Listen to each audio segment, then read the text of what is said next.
research scholar at the Department of East Asian Studies, University of Delhi, and academic counselor at IGNOU. And I have been teaching you the paper, the code of which is BPSC 134, Administrative System at the State and District level. So this is the paper that I have been teaching you, BPSC 134, Administrative System at the State and District level. So let us begin our class today. So we have discussed the evolution of administration in India in the ancient period, in which we had covered the Mauryas, the Guptas, and then we had discussed about the evolution of administration at the district level in India during the Mughal period, and also we had discussed the evolution of administration at the state and district level, at the provincial and district level under British Raj. And afterwards, we had been discussing the second block of this paper, as part of which we have discussed two units. We have discussed the unit 2 of this paper so far, that is constitutional profile of state administration, that we have completed. So we have so far done 2 units, the first unit being a part of the first block, and in the second block we have done the unit 2, which is constitutional profile of state administration. And today, in today's class, we are going to discuss the state secretariat, its organization and its functions. And also we are going to discuss the patterns of relationship between the secretariat and the directorate. So the state secretariat, its organization and functions, and also the patterns of relationship between the secretariat and the directorate. So let us begin our class. Let us begin our class by discussing the second block. After discussing these two units, we are going to discuss the state services and the state public service commission, also the state planning board. Afterwards, we'll be discussing the state finance commission and the state election commission, as well as the lokayukt and the judicial administration. Afterwards, we'll be discussing the role of the district collector as well as the panchayati raj and the municipal administration.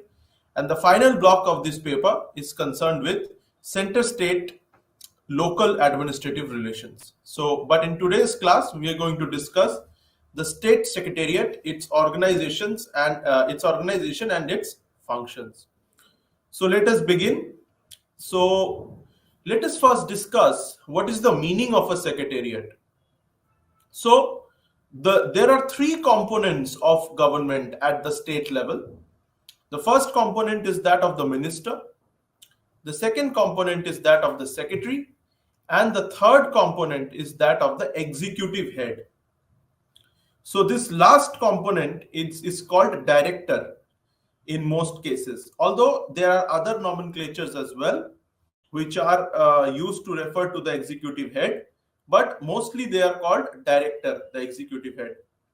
So these are the 3 components: the minister, the secretary, and the executive head. The executive head is mostly referred to as the director, although there are other nomenclatures as well which are used for the executive head. The minister and the secretary, they together constitute the secretariat. So the secretariat, which we are discussing in this class, it is composed of the minister and the secretary. They together constitute the secretariat, whereas the office of the executive head is designated as the directorate. So the office of the executive head is referred to as the directorate, and the minister and the secretary, they together constitute what is called the secretariat. So now let us discuss the position and role of the state secretariat. So let us discuss some of the main functions of the state secretariat. So what are some of the main functions of the state secretariat, which we are going to discuss as part of the position and role of the state secretariat? The first function, the first very important function that the state secretariat performs is assisting the ministers in policy making, also modifying the policies from time to time, and discharging their legislative responsibilities. So the state secretariat, it assists the ministers in policy making and also plays a very important role in modifying the policies from time to time, and also in discharging their legislative responsibilities as well. So this is the very first function and very important function that the State Secretariat performs, a very indispensable role. Secondly, the State Secretariat also performs a very important function of framing the draft legislations. The draft legislations which are presented in the House, they are framed by the State Secretariat only. The draft legislation, as well as the rules and regulations, also are framed by none other than the State Secretariat. So, the first function is assisting the ministers in policy making, also modifying the policies from time to time, as well as discharging their legislative responsibilities. The second function is that of framing draft legislation as well as rules and regulations. The third function that is performed by the State Secretariat is that of coordinating the policies and programs, supervising and controlling their execution, as well as reviewing the results. So, coordinating the policies and programs, supervising and controlling the execution of these policies and programs, as well as reviewing their results. So not only coordinating the policies and programs, but also supervising and controlling the execution of these policies and programs. Not only coordinating them, but also supervising and controlling their execution as well, and also reviewing their results also. These are the very important functions that are performed by the State Secretariat. The State Secretariat, it assists the ministers in policy making, and also it helps them to modify the policies from time to time according to the need of the time, and also it helps them to discharge their legislative responsibilities. And it plays a very important role in framing the draft regulations, the draft legislations, and the rules as well. Finally, the another very important function that is performed by the State Secretariat is that of coordinating the policies and programs, supervising and controlling the execution of these policies and programs, and also reviewing their results, and then presenting a report how these policies and programs were implemented, and whether there were any shortcomings or not. So that is a very identifying the shortcomings. By reviewing their results, the Secretariat, it identifies the loopholes, the shortcomings, so that they can be rectified in future. Another very important function of the State Secretariat is regarding budgeting, as well as the control of expenditure. And the fifth very important function that the State Secretariat performs is with regards to maintaining contact with the Government of India as well as other state governments. So it is through the State Secretariat only that the state government interacts with the Government of India. So not only does it play a very important role in budgeting and controlling expenditure, it also plays an indispensable role in maintaining contact with the Government of India as well as other state governments. And another very important role that the State Secretariat plays is that of overseeing the smooth and efficient running of the administrative machinery of the state. So, overseeing the smooth and efficient running of the administrative machinery of the state is also done by the State Secretariat only, and also initiating measures to develop greater personnel and organizational competence, to enhance, to improve the personnel and organizational competence of the state, as well as to ensure, to oversee that the state administrative machinery is running in an efficient and smooth manner. The State Secretariat, it plays a very important role. And if it feels that the personnel and organizational competence of the state is not up to the mark, then it also initiates certain measures to enhance it.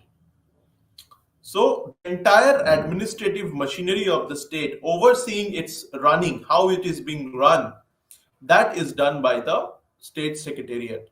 And in case there are any shortcomings, in case there are any measures are required in order to enhance the personnel and organizational competence of the state administrative machinery, then it is the state secretariat which initiates those measures. So the entire administrative machinery of the state is run and supervised through the state secretariat, which is also in charge of maintaining contact with the government of India on behalf of the state government, as well as with other state governments as well. And it is also in charge of budgeting and control of expenditure. So these are some of the functions that we have discussed of the state secretariat. Now let us move on to the structure of a typical secretarial department. Let us discuss the structure of a typical secretariat department. So in this structure of a typical secretariat department that we are going to discuss, the first component of this structure is that of officers. So the officers hierarchy has 3 levels. So there are officers belonging to 3 levels of hierarchy. So a typical administrative department is headed by a secretary, who will have a complement of deputy secretaries as well as under or assistant secretaries. So a typical administrative department is headed by a secretary who is complemented by deputy secretaries and under secretaries. So there are 3 hierarchies, 3 levels of the hierarchy of officers. So in the typical administrative department is headed by a secretary, assisted by a deputy secretary and an under secretary. However, with growth of functions and various secretariat departments emerging, the number of levels in the officers hierarchy, it has been increasing because the functions have also been increasing. That is why the number of levels in the hierarchy of the officers, it has been constantly increasing only. As a result, between the secretary and the deputy secretary, in some states, we also have the position of additional or joint secretaries as well, which have been created. So this has been done because the functions of the secretariat department, they have increased many folds. So that is why between the secretary and the deputy secretary, in some of the states, positions of additional and joint secretaries have also been created. So now let us discuss the structure of the office of the state secretariat. So a very unique feature of the secretariat system in India has been the distinction between its 2 components. So there are 2 components which are distinct from each other, and that is a very unique feature of the secretariat system in India. So there is a transitory cadre of a few superior officers, and there is a permanent office. So there are 2 components in which form an integral part of every secretariat in India, and which is a unique system that has evolved in India. The first part is that of the transitory cadre, which is composed of a few superior officers. The second part is that of a permanent office. So the officers in each department, because they hold tenure posts, they come and go. They're not permanent. They come and go because they are there for a particular tenure. It is the office which is manned by permanent functionaries. So the office is manned by permanent functionaries. The officers in each department, they are not there permanently. They are only there for their specific tenure. Once their tenure is over, they may go somewhere else. So they come and go. They are a transitory cadre. So it is the office which is manned by permanent functionaries, which provides the much needed element of continuity to the secretariat department. So the permanent functionaries who man the office, they are the ones who provide the element of continuity to the secretariat department. And unlike the officers who are a part of the transitory cadre, the office constitutes the permanent element in the secretariat system. So those who man the office, they form a part of the permanent element in the secretariat system. So now let us discuss the structure of a typical department. So in a typical department, there is a secretary who is at the top of the hierarchy. Afterwards, there is a wing which is composed of the additional or joint secretary. After that, there is a division. In the division is headed by the deputy secretary. After which, there is a branch which is headed by the under secretary. And afterwards, at the bottom of the hierarchy, we have the section which is headed by the section officer. So this is a structure of a typical department in a secretariat in India. Now, let us discuss the pattern of departmentalization in the state secretariat.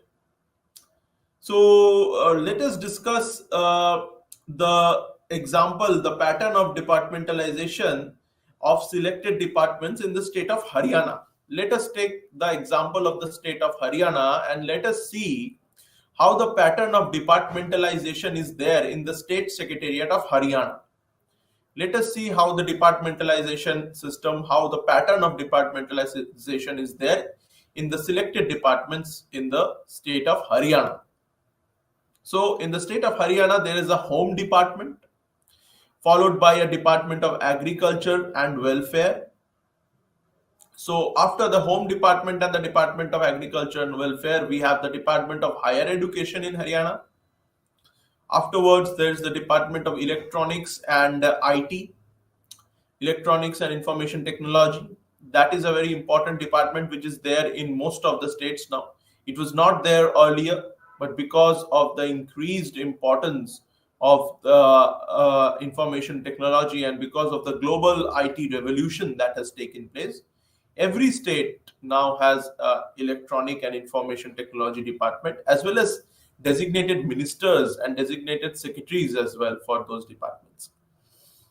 So afterwards, we have in Haryana the finance department, which forms the bedrock of all the departments. All the expenditure related issues are decided here. So there is the finance department as of the Haryana state and district administration. There is the food, civil supplies and consumer affairs department. That also is a very important department. The food, civil supplies and consumer affairs department. And followed by the police department of Haryana, which is in charge of maintaining the law and order. Afterwards, in Haryana, there is the public works department, which is in charge of maintaining the public infrastructure, the roads, the government properties. Afterwards, we have a department of town and country planning in Haryana. There is a women and child development department, which you will have in most of the states. There is a department of the panchayats. There is a department for the development of the panchayats, keeping in mind the spirit of the 73rd Amendment. Then we have a department of economic and statistical analysis also in Haryana. And there is a food and drug administration department as well, followed by the Haryana State Legal Services Authority. So these are some of the departments that we have discussed. We have taken the example of the state of Haryana. So now let us see the distinction between secretariat and executive. So let us see the distinction between secretariat and executive. And in this, we are first going to discuss the department, whether it is a discrete processes of the department or whether there is a continuum in the department. That we are going to discuss. So the secretariat department, it must be distinguished from the executive department. So we need to first distinguish between the secretariat department and the executive department. The secretariat has the function of aiding, assisting and advising the political executive so that they can arrive at policy choices. So it is It is the task, it is the function, it is the duty of the secretariat to aid, assist, and advise the political executive so that they can arrive at policy choices and prudent policy choices as well.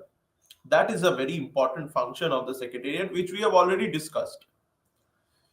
So, the heads of the executive departments, who are known as the director, although there are other nomenclatures that are used as well, they have the responsibility of implementing the policies that are formulated by the political executive. So the directors, they themselves do not formulate the policies. Rather, it is the political executive which formulates the policies, and the political executive in formulating these policies are aided and assisted and advised by the secretariat. So the directors, they have the responsibility of implementing these policies that have been formulated by the political executive. And the secretaries, they assist the political executive in policy formulation, whereas the role of the directors, it is not there in formulation part of the policy, rather it is there in the execution part of the policy. So the secretaries, they assist in policy formulation, whereas the directors, their role lies in policy execution.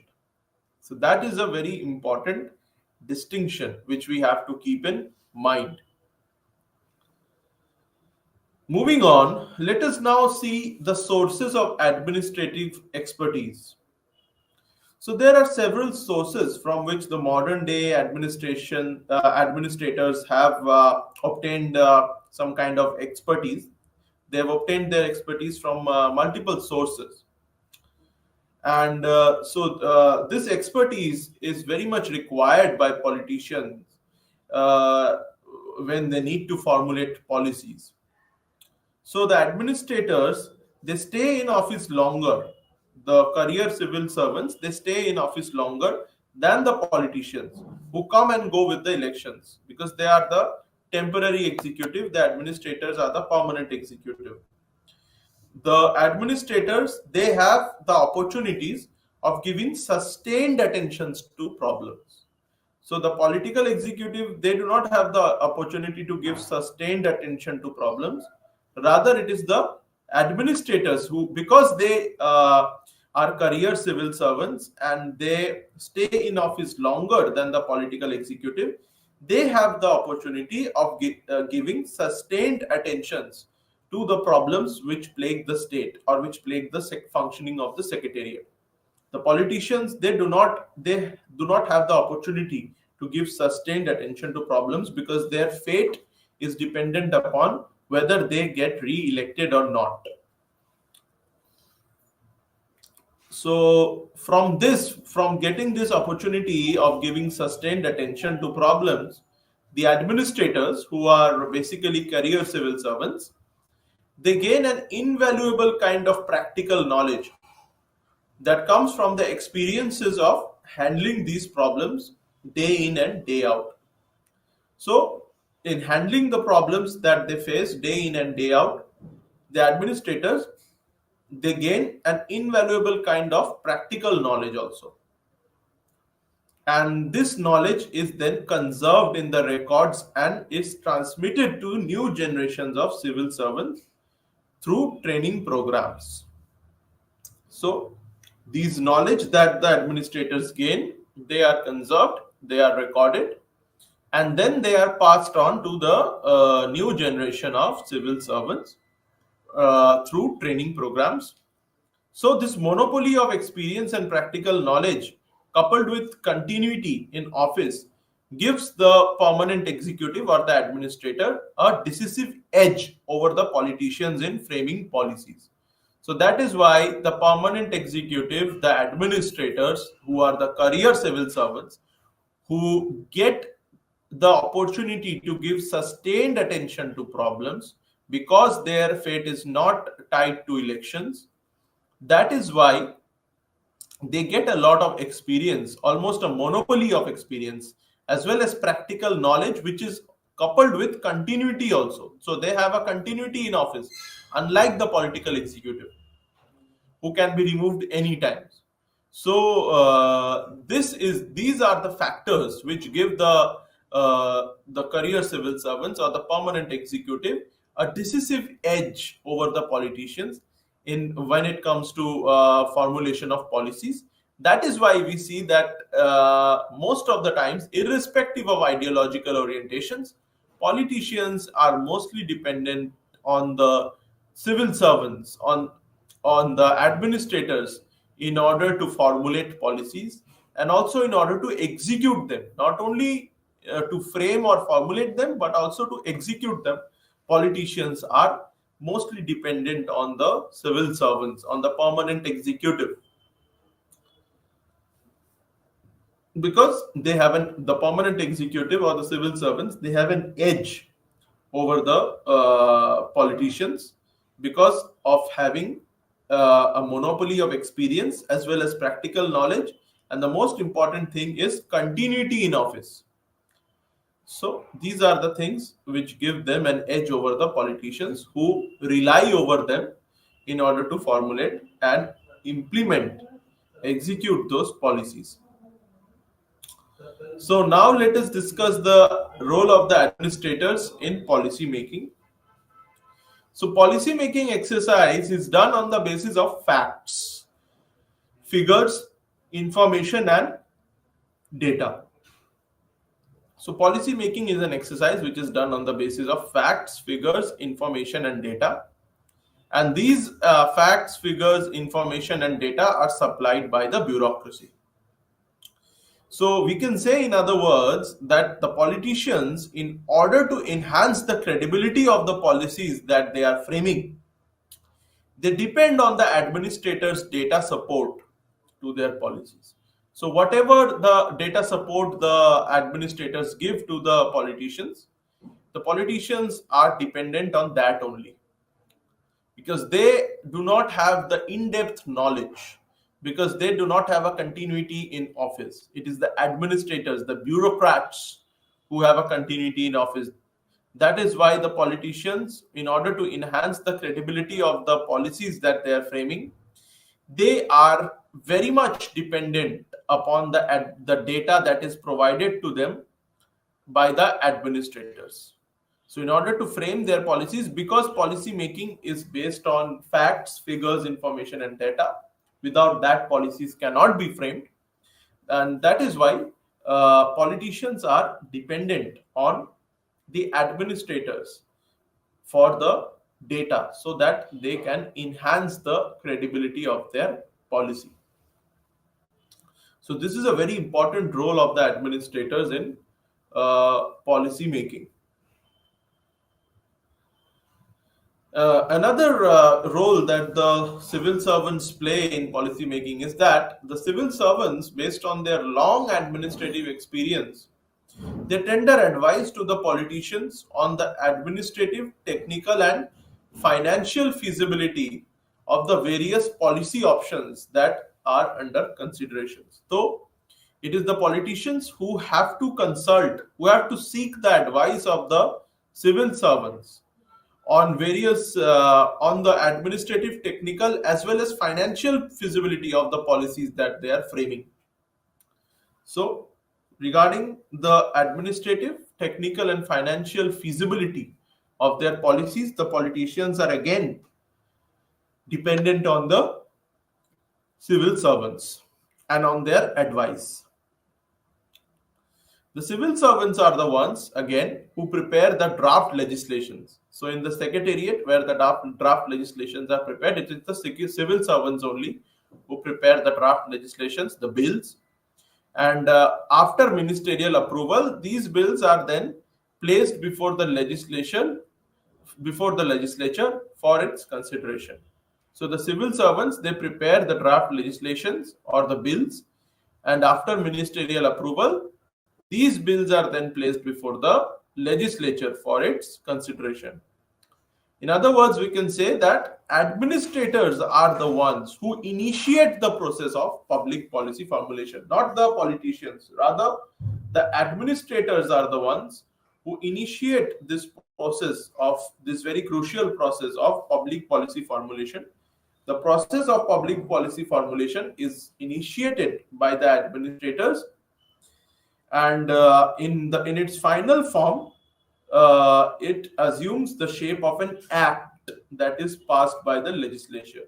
So once the bill is passed, it becomes an act, and then it becomes a law.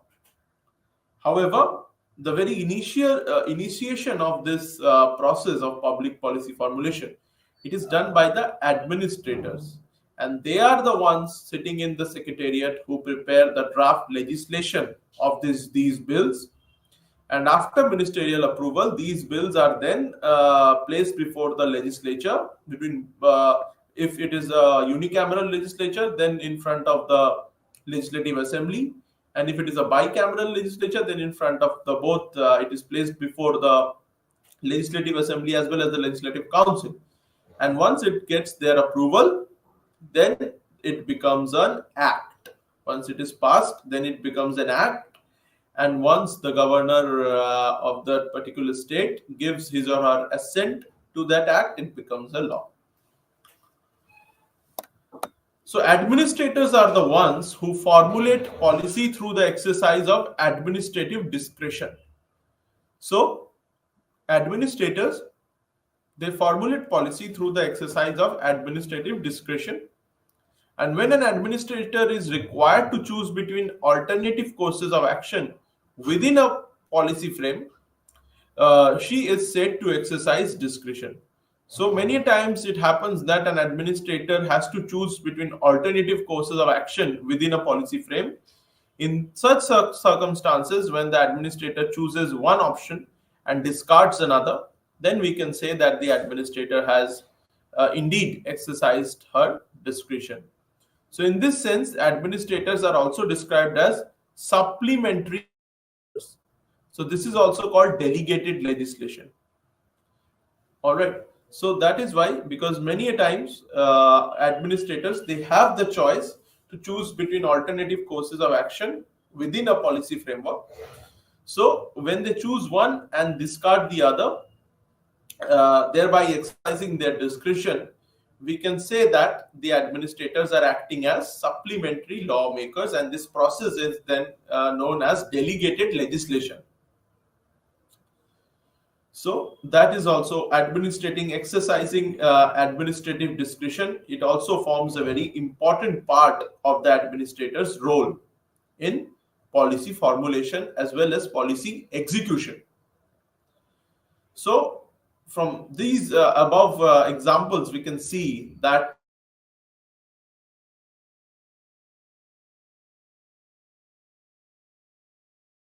of a policy, it is entirely a matter policy. It at the end of the day, it becomes entirely a matter for bureaucratic determination.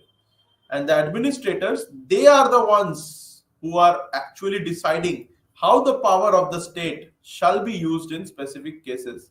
The politicians, they do not have the requisite constitutional, legal, financial expertise to decide how the powers of the state shall be used. So it is the administrators who have a sort of monopoly over experience as well as a continuity of office.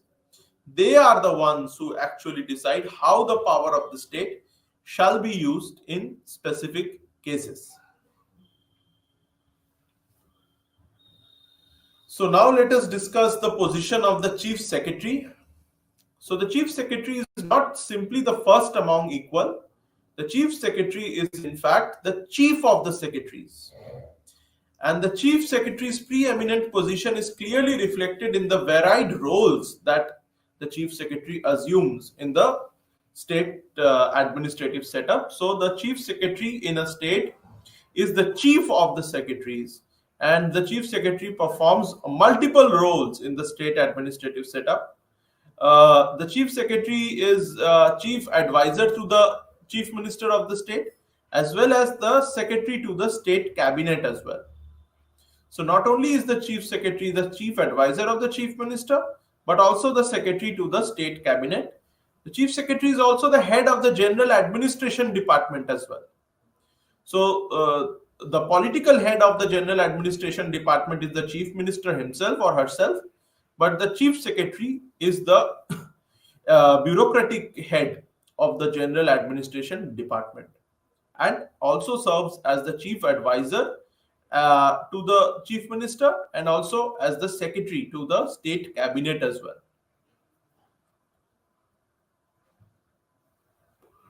And the chief secretary of a particular state is also the head of the civil services of that state. So there are multiple roles that are simultaneously performed by the chief secretary of a state, and the chief secretary is also the main channel of communication between the state government and the central as well as other state governments. The chief secretary is also the chief spokesman as well as the chief public relations officer of the state government as well. So these are the multiple roles that the chief secretary performs simultaneously. The chief secretary is also the chief spokesman as well as public relations officer of the state government, and the chief secretary is looked upon to provide leadership to the state's administrative system. So these are the multiple roles that the chief secretary performs simultaneously. Now let us see some of the functions of the chief secretary. The chief secretary is the principal advisor to the chief minister, and in this capacity as the principal advisor to the chief minister, the chief secretary is the one who works out the detailed administrative implications of the proposals that are made by the ministers. So the chief secretary works out the detailed administrative implications of the proposals made by the ministers and accordingly coordinates them into a cohesive plan of action. So it is the chief secretary who works out the detailed administrative implications of the various proposals that are made by the ministers, and accordingly it is the function of the chief secretary to coordinate these proposals into a cohesive plan of action. So this is the function that is performed by the chief secretary in the capacity of her being the principal advisor to the chief minister of the state. The chief secretary is also the secretary to the cabinet as well, which we have discussed. And the chief secretary prepares the agenda also for the cabinet meetings. It is the chief secretary who prepares the agenda for the cabinet meetings in capacity of being the secretary to the cabinet, and the chief secretary is the one who arranges those agenda as well according to their order of priority. And also it is the chief secretary who maintains records of these meetings and also ensures follow-up action of these cabinet decisions that have been taken, whether they are being followed up or not, and also provides assistance to the cabinet committees as well.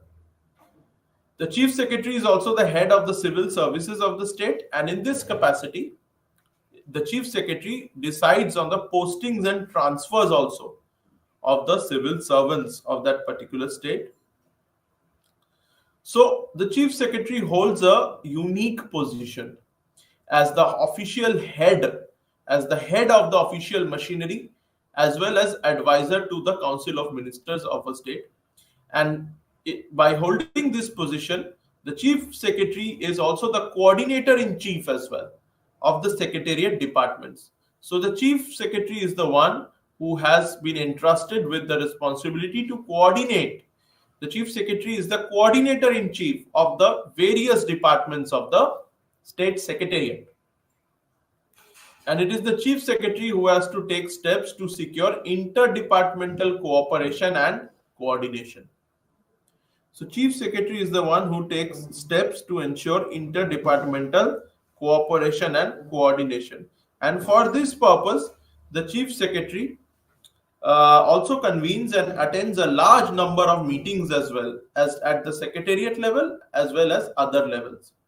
In this function of being the coordinator in chief between various departments of the secretary, the chief secretary has to secure that interdepartmental cooperation and coordination prevails. The chief secretary has to take steps in order to resolve conflicts and ensure smooth functioning of the state secretariat, and also to ensure that cooperation and coordination is there between the different departments of the secretariat.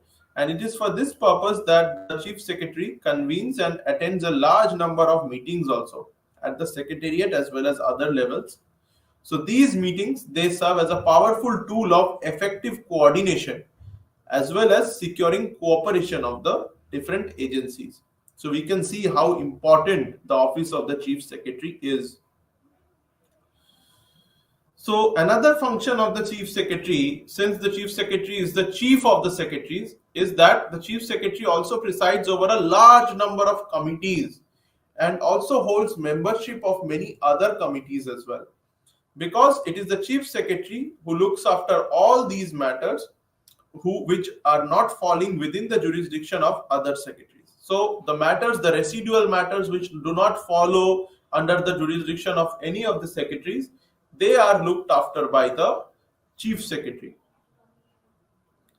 So the chief secretary in this sense is also a residual legatee as well, because the chief secretary presides over a large number of committees also, secretarial committees also.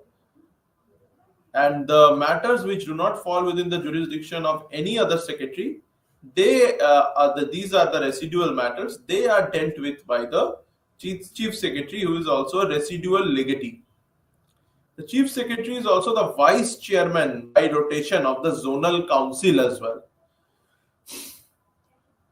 So the vice chairmanship of the zonal council is rotated between different states, and when it comes to a particular state, it is the chief secretary of that particular state who becomes the vice chairman of the zonal council by rotation of that particular state. So if it is the eastern zonal council, then it will be rotated between the eastern states of eastern India. And when the vice chairmanship comes to a particular state, it is the chief secretary of that state who will be holding that office for a specific time period. Now let us discuss our next unit, that is patterns of relationship between the secretariat and the directorates. So the directorates, let us now discuss what are directorates. So directorates are the executive arm of the state government. They translate into action the policies that are framed by the state secretariat. So directorates, they are the executive arm of the state government, and they are entrusted with the function of translating into action the policies that have been framed by the state secretariat. We have already discussed how policies are framed by the state secretariat. What is the role of the chief secretary? It is the directorates who have the function of implementing these policies. And even though the term directorate and executive agencies are often used interchangeably, directorates are of one type. They are a type of executive agency only. So, although the term directorates and executive agencies are used interchangeably, we can say that directorates are a type of executive agency only. And directorates are classified into two categories. The first category is that of the attached offices, and the second category is that of the subordinate offices. So this classification of the directorate into two categories, that is attached office and subordinate office, this facilitates academic comprehension of the roles which the two types of directorates they perform in function policy execution. So the attached office and the subordinate office, they perform different roles in policy execution. So we have to keep in mind that the directorate's role is only in policy execution, not in policy formulation. The policy formulation, we have already discussed, is done by the state secretariat headed by the chief secretary. It is the directorate which is in charge of translating into action that policy which has been formulated by the political executive, who is aided, assisted and advised by the state secretariat. So in implementing this policy, it is the directorate which plays a very important role, and the directorate is further classified into attached office and subordinate office. So this classification, it has been done keeping in mind the different types of functions that these two offices perform in the implementation, in the execution of a particular policy. So now let us discuss the organization of directorates at the state as well as sub-statal levels. Apart from the state level, the executive agencies, they also function at the sub-statal level as well. This is natural because while the policy is formulated at one center, that is the state headquarter, which is the secretariat as well as the directorates, the execution of that policy takes place in the field at the ground level. Therefore, the directorates, they must make a conscious effort. It is imperative for the directorates to make a conscious effort at achieving a vertical penetration down to the grassroots level. So the directorates, they must make a conscious effort at achieving a vertical penetration down to the grassroots level. And when this vertical penetration is done down to the grassroots level, lesser directorates emerge at the regional level. So when this vertical penetration down to the grassroots level is done, we see that there is an emergence of lesser directorates as well at the regional level, and the state level executive department then has to establish offices in the regions. So a region is nothing but a territorial unit which is below the state, however, which is above the district level. So it's like a subdivision. So when this process, it progresses further down the line, that is to the district, to the block, and finally to the village level, we see that there is emergence of field agencies of the directorate as well, in order to implement the policies in a smooth manner. Now let us discuss the role of the attached and the subordinate offices of the directorate. So the attached offices are responsible for providing executive direction required for the implementation of the policies which are laid down by the ministry to which they are attached. So attached offices are attached to particular ministries, and they work in coordination with those ministries only. They are concerned with their particular ministry, with their specific ministries to which they have been attached, not with other ministries. And they are the ones who are responsible for providing executive direction that is required for the implementation of the policies that are formulated by the ministries to which they are attached. So again, their role is there in the execution part only, not in the formulation part. And also they are restricted only to the particular ministry to which they have been attached. And these attached officers, they also serve as a repository of technical information and advice that they give to the ministry on technical aspects of the questions that the ministry deals with.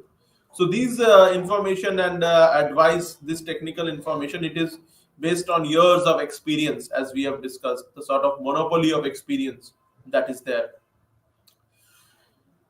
The subordinate officers that are there, they function as the field establishments, as the agencies which are responsible for detailed execution of the government decisions. So the subordinate officers, they are basically the field establishments of the directorate who have been entrusted with the responsibility of executing the decisions that have been taken by the government in a very detailed manner. And these subordinate officers, they function under the direction of the attached office only. Now let us discuss the function of the Board of Revenue, which is a very important part of the directorate as well. So the reason why the principal reason why the Board of Revenue was created, it was that it relieves the state government, in order to relieve the state government of the detailed work in the field of revenue administration. Because the revenue administration is a very tedious work and a very cumbersome process is involved in it. So to relieve the state government of the detailed work in the field of revenue administration, the Board of Revenue was created.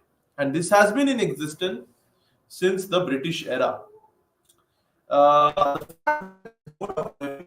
It exists at the state level, that should not blur the truth that the Board of Revenue is an agency which is separate from the state and the central government.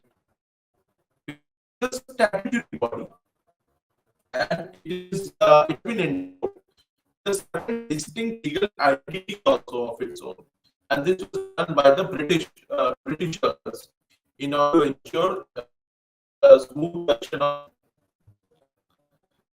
So the major administrative functions of the Board of Revenue. Let us discuss some of the administrative functions that are by the Board of Revenue. So, Board of Revenue it does supervision, direction, as well as the control over the work of the divisional commissioners, the collectors, as well as the sub-divisional officers and tahsildars.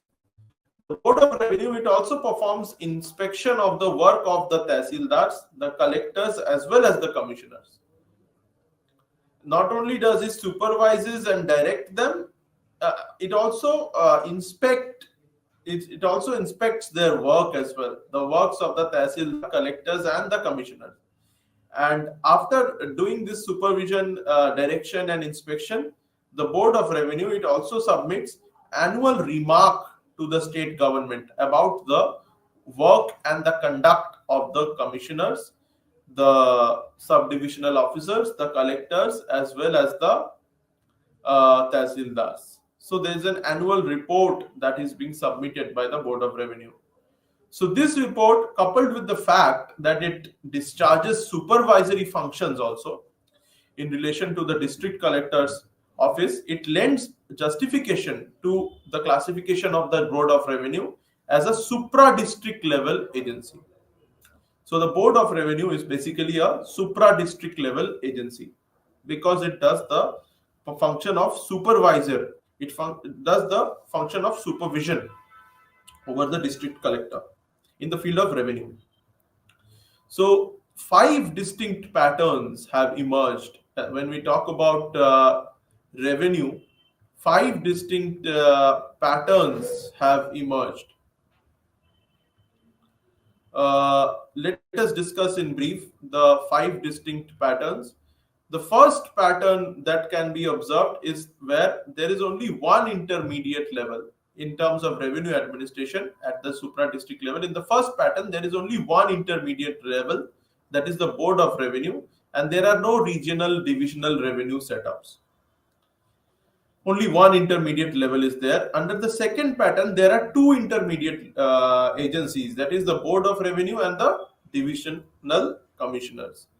Under the third pattern, we see that there are 2 intermediate agencies, but there is no Board of Revenue. Only the intermediate agencies are there. And the equivalent of the Board of Revenue is that of the Financial Commissioner. So under this pattern, that is the pattern 3, there is the Financial Commissioner, which is there at the headquarters level, followed by a divisional commissioner at the regional level. So Financial Commissioner is at the state capital, at the state secretariat, the directorate, and the divisional commissioner is at the regional level, at the subdivision level. Now there is another pattern which prevails in Maharashtra and Gujarat, that is pattern 4. In this pattern, there are 2 intermediate agencies, but there is also no Board of Revenue. The board equivalent of revenue here is the revenue tribunal. So there is a revenue tribunal, and after that there is a divisional.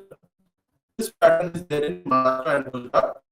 The 5th pattern that we observe, that is prevalent in Andhra Pradesh and Telangana, is that the function of revenue collection is discharged by independent heads of departments who are called commissioners.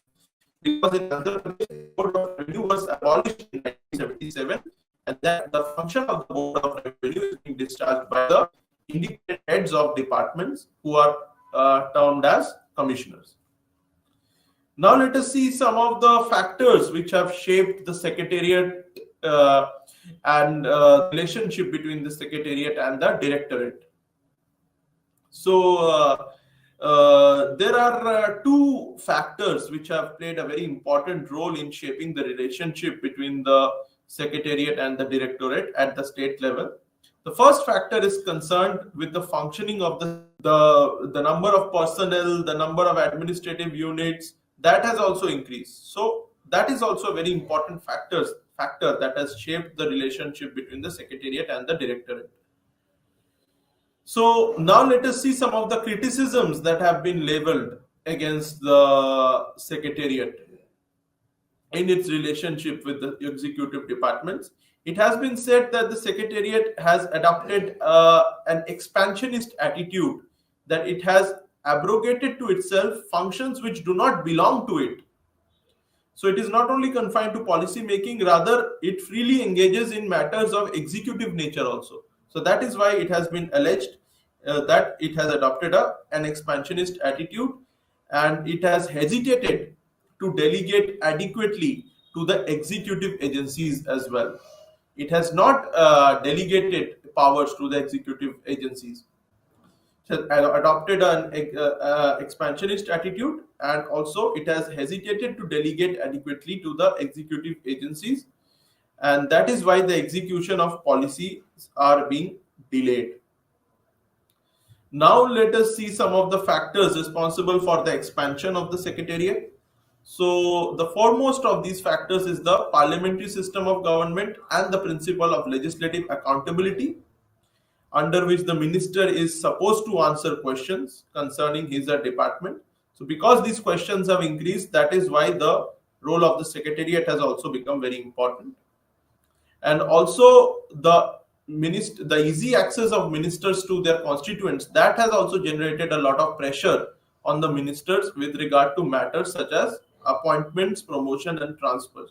And because these matters are so many, the function of the executive, the secretariat has also increased many folds. So the ministerial desire to nurture their constituency, that has also, secretariat, which was initially a policy making body, has now become involved in matters of policy execution also, which was entrusted to the directorate, not to the secretariat. So now let us see some of the arguments in favor of the secretariat. The secretariat is very essential to the administrative institution, and it is the secretariat with, despite having deficiencies, the secretariat has lent balance, consistency as well as continuity to the administrative apparatus, and it has served as a nucleus of the machinery of the ministry. And it is the secretariat system which has helped to separate policy making from policy execution and has ensured division of work as well as specialization also. So now let us briefly discuss some of the approaches that have emerged in the emerging patterns of the relationship between the secretariat and the directorate. The first approach is that of the status quo approach. So as part of this approach, this status quo approach favors the traditional split system, and it holds that the secretariat and the directorates, they have well-defined roles in our administrative setup to which they should stick. They should not go out of, they should not have an expansionist attitude. They should stick to their well-defined roles only.